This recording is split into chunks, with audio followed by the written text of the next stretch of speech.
Cikgu Kamaru baik like dan subscribe semalam.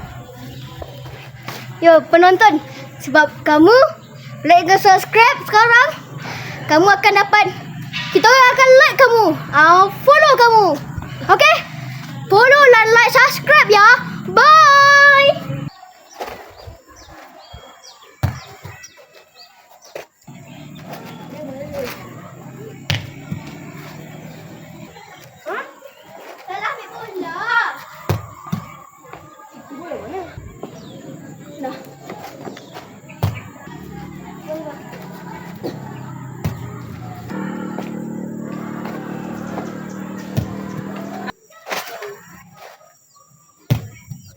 Okay, saya lulus.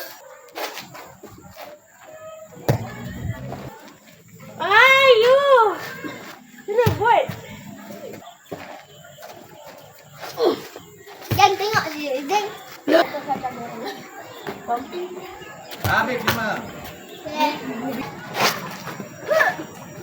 Tak. Tak kau itu pukul.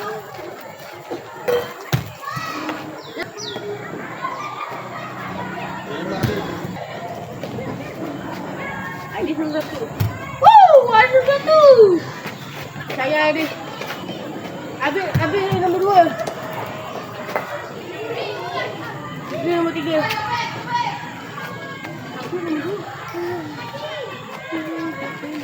Berapa sobat Ramadan? 5 habis. Happy birthday. Jeng. Tak apa Jeng, kita santai dulu. Jeng. Mantap. Geraku belakang. Balik. 2. 5 habis. 4, 5. 5 habis. 5 je. Zek, kenapa kau stop pada sini? Stop apa di sini? Kayak kau. Dia macam ni.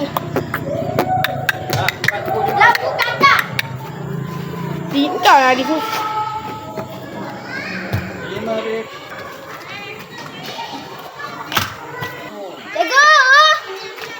Nak nampak bintang ni ke? 5 je. Buka. Tolong. Alhamdulillah naik.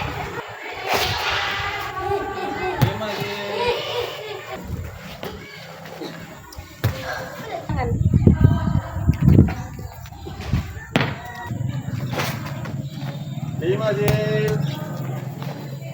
Berita terkini, seorang pelajar tak melepahi si Hadif. 1000 like kat cikgu, followers. 8 habis. Yes, saya lepas. Dia push up. 5, 6, 7, 8.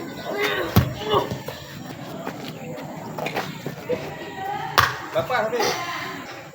Dan kalau saya boleh buat freestyle, saya akan like kamu, subscribe kamu, lepas tu komen, follow kamu, komen dan share. Nanti saya tunjuk ya. Bye. Buat itu.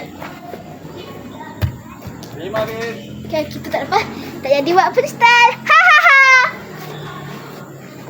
Teman-teman, walaupun saya penat, saya dukung Cikgu Kamarul untuk TikTok followers. Subscribe dan like dan komen dan share. Terima kasih.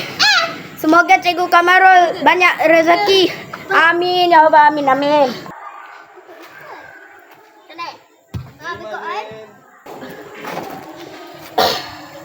Lima je. Nampaknya Z tak lepas. Lepas. Kita akan buat freestyle. Saya tahu Armi. Kau saya kenapa lepas? Guys, kalau saya lepas, saya buat freestyle. Berita terkini, seorang budak pelajar saya melepasi batas. Jadilah dia menang. Bagus ni.